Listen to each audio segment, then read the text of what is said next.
لسم سپارا ولسم رکو سورہ توبہ یولسم رکو بسم اللہ الرحمن الرحیم فرح المخلفون بمقعدهم خوشحالان مناو کوي اغا رستون کی پناستی باندے خلاف رسول اللہ اغا چا اللہ رسول پس رستو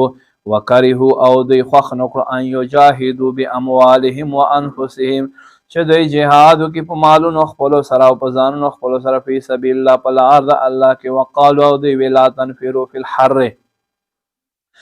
مزه په ګرمۍ کې قل ورته فرمانارو جهنم اشد حرا دوزخ والور خوړې سخت ګرم دی لو کانوا یفقهون کشیر دوی پوهیږي فلیضحکوا قلیلا نو دوی ته پکار دی چې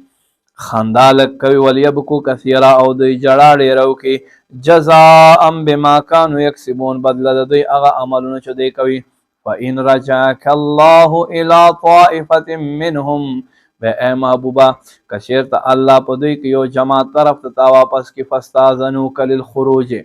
بیا اجازت غواړي دوی لستانه ده وتلو وقل ورته فرمایي لن تخرجوا معي ابدا هرگز بتا سمون سره همیشه نوځي ولن تقاتلوا معي عدوا او تاسو مون سره دشمن په مقابل جنگ نه کوي انکم رضیتم بالقعود اول مره بشک تاسو اول ځل هم راځي پناستی باندې فقعدوا مع الخالفين اغرستنو سره تاسو هم کینه ولا تصلي على احد منهم اے محبوبا و یو د دې منافقینو باندې به هم مز د جنازې نه کوي ماته ابد شکل مړ شي همیشه ولا تقم على قبر اے محبوبا نه په قبر ودرېږي انهم كفروا بالله ورسوله بشک دوی انکار وکړ الله او الله رسولنا ومات او دوی مړ شو هم فاسقون په داسې حال کې چې دوی فاسق دي به حکم دي ولا تعجبك اموالهم واولادهم اے اوریدون کیا د دوی مالونو او د دوی اولادونه د تعالی را حیرانتیا درنه کې انما یرید الله بشک الله غواړي ان يعذبهم بها په دنیا چې الله په دې سره دوی ته عذاب ورکړي په دنیا کې وتزهق انفسهم او د دې کفر وبال دوی ته ورسکی وهم کافرون په داسې حال کې چې دوی مړ کېږي چې کافران وي واذا انزلت سوره هر کله چې نازل شي سوره ان امنوا بالله دا چې الله باندې ایمان راوړي وجاهدوا مع رسوله او غدا چې الله رسول سره جهاد وکي استاذنک تانه به اجازت غواړي اول الطول منهم هغه چې په دوی کې قدرت والدي وقالو دوی ویزرنا نکم مع القائدین پرېږده مونږ چې ناستونکو سره شو اردو دوی راضي دي بان یکونو چې دوی شمال خوالف غرستو کېدونکو نه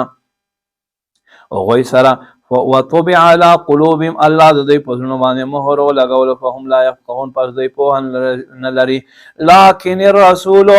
لیکن رسول والذین خلق آمنوا ایمان ول معهود سره جاهدوا باموالهم وانفسهم هغه جهاد کې مالونه او په خپل ځانونو سره واولئک لهم الخيرات دغه خلق چې دوی لپاره ښېګړې دي واولئک هم المفلحون او دا خلق کامیاب دي اعد اللهم جنات تجري من تحتها الانهار الله تیار کړی دوی د پاره باغونه داسې باغونه چې د اعلان دي نهرونه بهیږي خالدین فی همیشه به دوی په دې کې اوسي ذالک الفوز العظیم دکلو یا کامیابی دا